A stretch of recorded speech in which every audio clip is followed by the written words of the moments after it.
May 20th, 1967. An unremarkable day. A 16-year-old girl eats dinner with her mother and a friend. She starts to feel herself being pulled away. Stretched, she said, like a piece of taffy. Woozy, she stands up to tell her mother she's going to pass out. But before she can speak, she collapses. They put her in the car to go to the hospital. The nearest one is 20 minutes away. They're running out of time. She's stopped breathing. Someone calls for help. The girl hears sirens, ambulances. She's tired. She wants to be done. But she realizes something. She has to fight. She has to fight for her life. She tries. She urges herself to hang on, to stay. But it's just too hard. It's too much. She can't do it. She surrenders.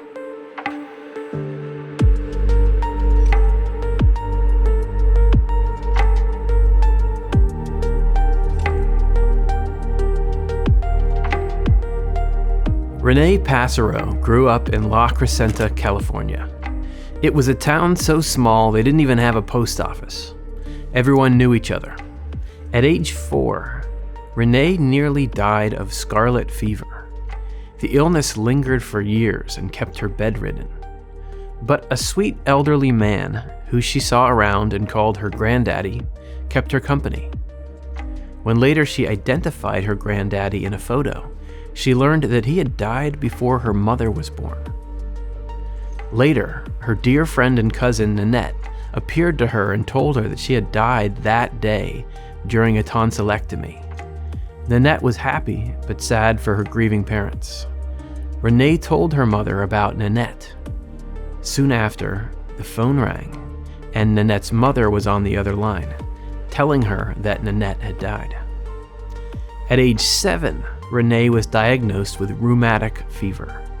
Things were worse this time, and she nearly died. Granddaddy came back, as well as a beautiful, radiant being. She felt peace and did not want to get better, but she had something to learn. As I was grieving and bemoaning to my granddaddy about being sent back, in a flash it became clear to me that suffering in this life can be a gift. Suffering is a catalyst, which creates for us opportunities to grow spiritually. It helps us both individually and as a society to develop spiritual qualities.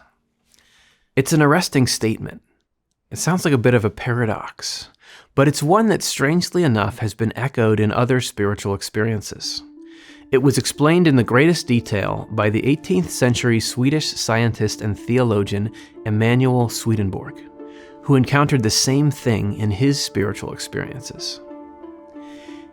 Anyone who imagines that the outer self can be brought into correspondence without inward struggle is mistaken. Times of trial are the means for getting rid of evil and falsity and replacing them with goodness and truth. Renee Passero had already glimpsed more spiritual truths than most. And at 16, in the middle of this new medical crisis, she was about to see them fully.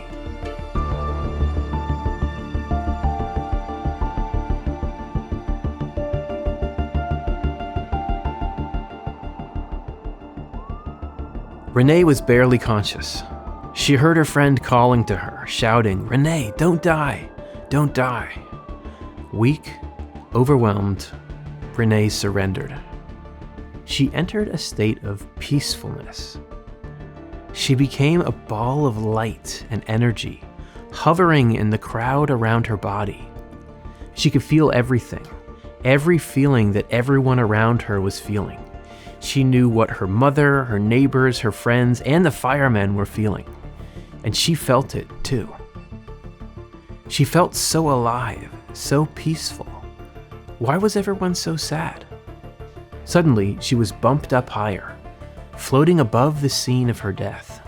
She felt sad for the people below her and tried to tell them she was okay. But she was light and energy. She had no body, no mouth to communicate with. There was nothing she could do. So she turned away, floating farther and farther away, until she could see the whole earth. But at the same time, she could see every detail, every being and molecule on the earth. And she realized the earth was singing. Everything on it, every living being, had a note to sing. All life was part of the song, with a unique tone to contribute. At this point, I became so enchanted that I was beyond being, I think, a self. I simply was, and it was as if I were singing my own note in this grand symphony of life and existence that's the earth and all of us. And I began to sing, I am. And it was not a statement of ego or self, it was really a statement of absolute love, that by my being I simply was expressing absolute love and connectedness and unity and harmony with all of existence. And I was adding my particular and absolutely unique note to this grand song of life that reverberated throughout all existence. Swedenborg would agree. He described heaven as a grand human, one united being where every individual plays a crucial role within. Heaven, taken in a single all-inclusive grasp, reflects a single individual. People who love to do good to others, not for self-centered reasons, but for the sake of the good itself, are in the universal human, that is, in heaven. As Renee absorbed this new awareness, she began to feel an irresistible, almost magnetic pull from a radiant, beautiful light. She didn't resist.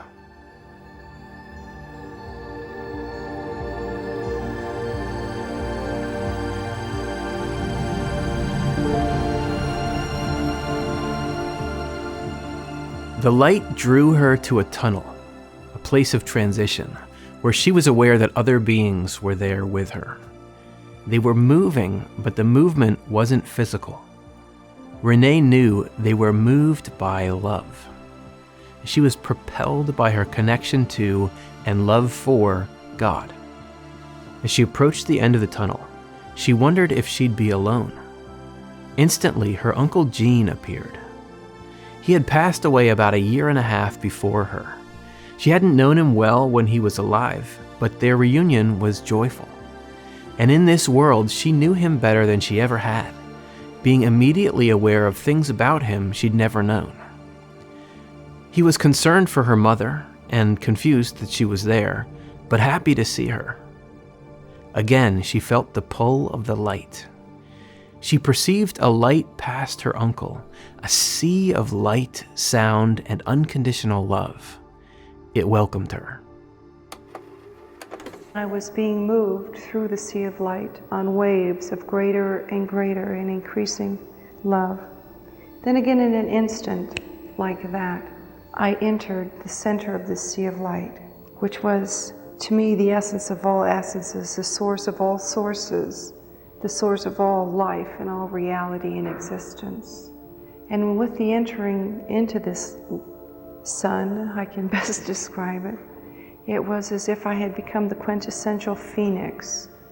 The entering into this sun really became the instant of dissolution of self, the dissolving of the personal and separate reality that we know to be ourselves.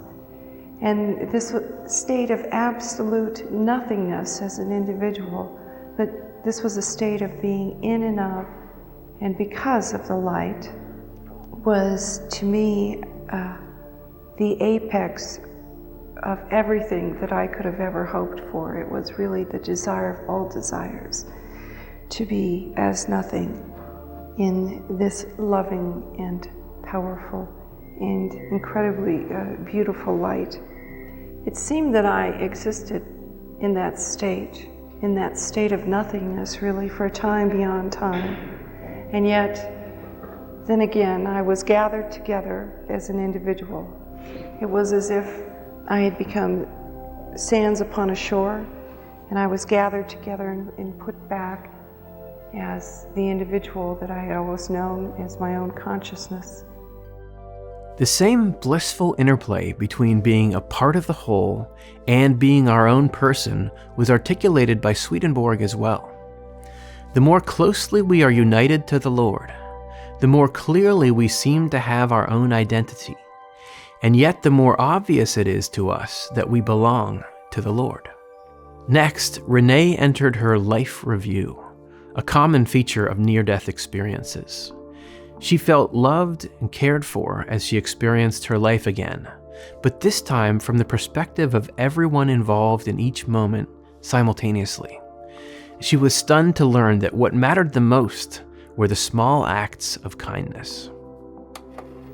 But the greatest of all of my actions were those that were motivated by selfless love, and the greatest of all of those was as a teenager, I had worked with children every summer.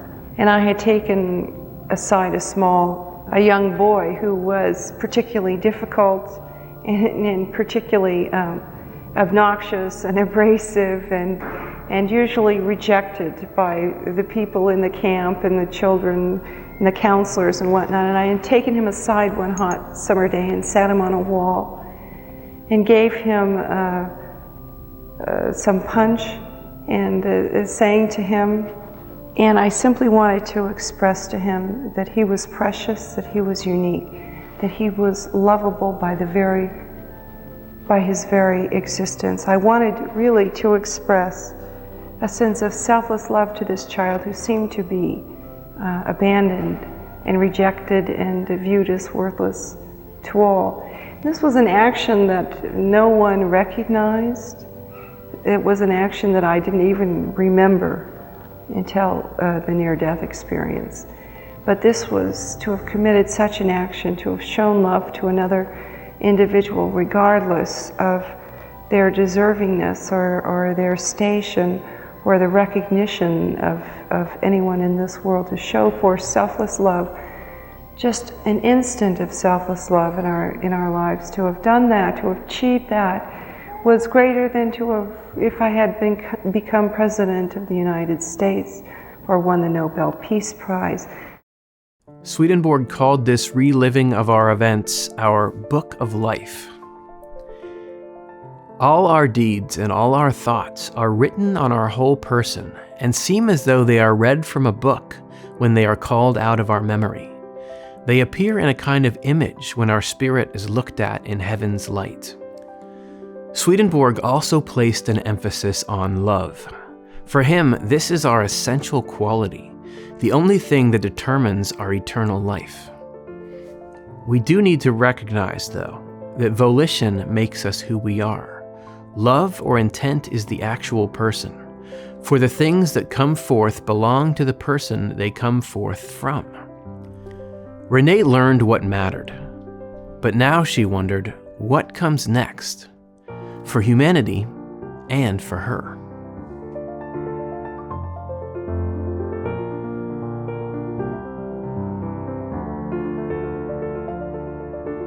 Renee pondered the destiny of humanity. In response to her curiosity, she was shown the history of humanity, from Neanderthals to ancient Rome to the Renaissance to today. And then they showed her the future. She was told humanity is on the precipice of our greatest evolution ever in history. But we must choose this development by choosing to establish peace, unity, and harmony. The road will be difficult. She saw conflict, confusion, chaos. Humanity was in denial of its true reality, its interconnectedness. She saw that the suffering caused by this denial would have consequences, much like denying gravity would. But eventually, she saw humanity evolve for the better, become more united, more connected, and more loving. She was shown humanity's rebirth and the divine gift that is life. And now she would be reborn. She did not want to go back. She begged to stay as she fell through the tunnel. she heard the first responders saying, "DOA, DOA," dead on arrival. They believed her gone. She felt the devastation of her mother. She watched from above as her body was moved to the hospital, her mother following close behind. A doctor arrived to work on her, but she perceived his state and felt his disconnection. He had just been working to save people who had been in motorcycle accidents in the mountains. He was exhausted and sure that she was dead. He didn't care about her or show any affection. He just sent her to the morgue. Just then, her personal physician arrived. He was a gruff country doctor. Renee described him as feisty, foul-mouthed, and good-hearted. He was appalled that they had pronounced Renee dead. He ordered the nurse to retrieve him adrenaline and assist him, and immediately began chest compressions on Renee's body. He administered shocks to restart her heart. Eventually, his treatment worked. Renee finally returned to her body. The next morning when my personal physician came in, he was furious. He was absolutely livid. He had thought that I had had a drink or something, that I had taken, being a foolish young teenager, I had had a beer or something after taking antihistamine, and that's what had brought on this tremendous shock reaction. And so he came bursting into my room that morning and he said, "What the hell did you do to yourself?" And I said, I had been a very rather normal, timid 16-year-old girl, but then I responded right back to him. I said, "What the hell did you do to me? Who do you think you are?" I said, I was dead, and you brought me back. Who do you think you are to do that to me? Shocked by her distressed reaction, her doctor called for a psychiatrist to come speak with her. The psychiatrist knew Renee did not want to live, but she didn't understand why. Renee realized that a full explanation was the only thing that would keep her out of the psych ward, so she explained everything she had seen in her NDE. She told her about heaven and the love there, but the psychiatrist was more interested in the details of what happened in the ER. Renee told her everything: the first responders, the doctors exhausted from helping motorcycle victims, her own doctor showing up and barking orders, then finally reviving her. The psychiatrist told Renee she was going to investigate the details. She returned a few hours later, pale and subdued. Everything Renee had told her was true. The details were stunning. The blonde nurse, the dark-haired nurse, the young, exhausted doctor, the possibility of an adrenaline shot, all confirmed. The psychiatrist was at a loss.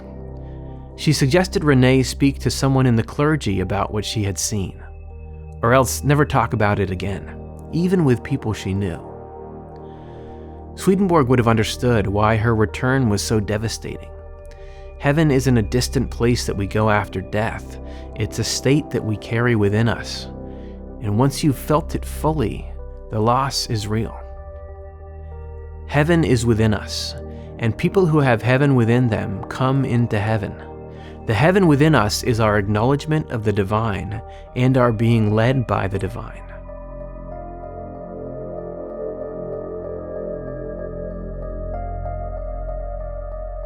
Luckily, Renee Passereau did not heed the psychiatrist's advice. She shared her story with millions, in teachings and in a book she published in 2018, Answers from Heaven, The Near-Death Experiences of Renee Passereau. She recovered from her near-death illness and lived a long and happy life. She passed away at 70 years old in January of 2020. She was a wife, a mom to 5 children, grandmother to 4 more, and great-grandmother to another 2. She founded and directed several charitable organizations and projects and was a devout member of the Baha'i faith and community. Renee spent her life putting what she had learned into practice. Swedenborg taught that the spiritual world and the natural world are united through us. We are the bridge between them, and the bridge is built from love expressed in action. Our acts are services in forms to the extent that we live according to the divine design, in love for the Lord and in thoughtfulness toward our neighbor.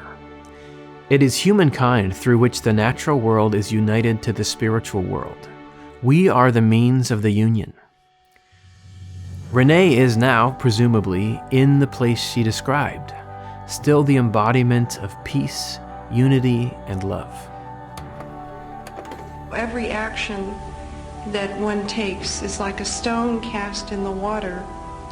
And if it's loving, that stone, is cast in the water, and the loving action goes out and touches the first person that it's intended for, and then it touches another person, and then it touches another person, because that person interacts with other people, and so on and so on. And every action has a reverberating effect upon every single one of us on the face of this planet.